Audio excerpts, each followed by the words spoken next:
Vous n'êtes pas seulement une imposture, mais un danger pour le pays. La violence de votre politique s'abat dès le berceau. Plus de 2000 enfants naissent, vivent et meurent dans la rue, aux côtés des 350 000 sans-abri du jamais vu depuis l'après-guerre. Notre taux de mortalité infantile est l'un des plus élevés d'Europe. La maladie du scorbut que l'on croyait enrayée depuis un siècle atteint aujourd'hui de jeunes enfants. Vous n'avez pas dépensé un centime pour protéger les enfants des violences sexuelles, et ce alors que 3 enfants par classe seraient victimes d'inceste. Vous n'avez rien fait pour démarchandiser le secteur de la petite enfance. Pire, Madame Berger a copiné avec les lobbies des crèches privées. Rien non plus pour ces milliers d'enfants en situation de handicap privés de scolarisation à la rentrée, faute d'accompagnatrices. Le macronisme est une fabrique de maltraitance infantile, mais à vous suivre, ces enfants-là n'avaient qu'à hériter. C'est ce qu'Emmanuel Macron avait oublié de préciser. Avec vous, l'argent ne ruisselle qu'à la naissance, sur les bien-nés. Vous avez fait de la France une société de caste archaïque où l'héritage concentre 60% du patrimoine national. Comme au 19e siècle, les 10% des plus riches concentrent 80% des actifs financiers et professionnels. Mais comment vous en vouloir? Vous en faites partie. Pour être dans ces gouvernements très courts mais très sélects, il faut posséder au minimum 3 logements. Il faut de préférence être millionnaire, comme c'est le cas de 22 de vos ministres, qui ont généralement hérité de leur fortune. 104 millions d'euros, c'est le patrimoine cumulé des ministres au pouvoir. La vérité de votre politique se trouve là. Mais vous n'êtes pas les seuls. L'extrême droite, votre assurance vie, apprend beaucoup de vous.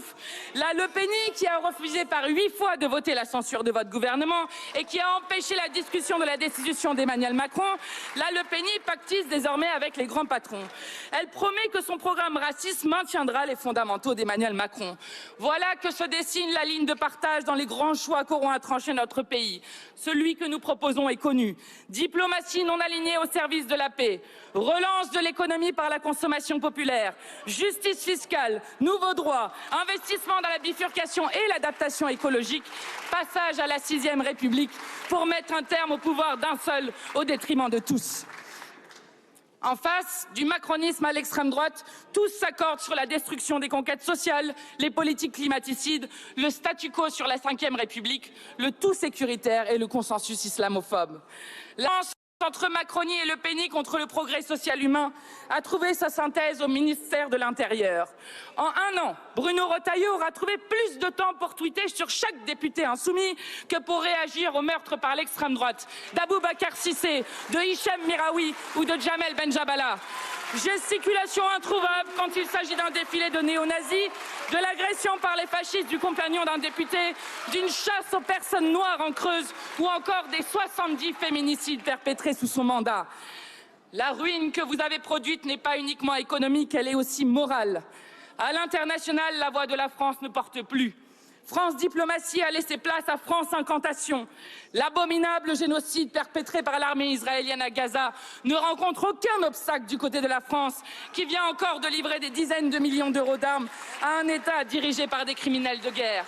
Plus de 60 000 morts, dont un tiers d'enfants. 40 000 enfants blessés, dont la moitié est handicapée à vie, et toujours aucune sanction contre leurs bourreaux. Vous voilà à demander aux salariés de travailler 2 jours fériés gratuitement. Supprimer 2 jours fériés pour voler 4 milliards d'euros aux travailleurs, soit l'équivalent du montant de l'impôt de solidarité sur la fortune que vous avez supprimé. Voler 2 ans de vie avec la retraite à 64 ans ne vous a pas suffi. Il fallait, pour gaver ceux qui avaient déjà tout, priver ceux qui n'avaient rien de la tranquillité même de ce rien. Vous resterez dans l'histoire comme cette oligarchie rapace qui ne supporte pas que les gens puissent profiter des petits bonheurs de la vie, consacrer du temps à soi, aux siens, aux autres, jardiner, pouvoir aller au restaurant ou en week-end, admirer la mer ou un ciel étoilé. Oui, aujourd'hui est un jour de soulagement pour des millions de Français. Soulagement que vous partiez, monsieur le Premier ministre, après vos mensonges face au scandale Betaram qui a mis des générations d'enfants en danger. Soulagement de ne plus avoir comme ministre de l'Intérieur un homme qui parle comme Pétain de français de papier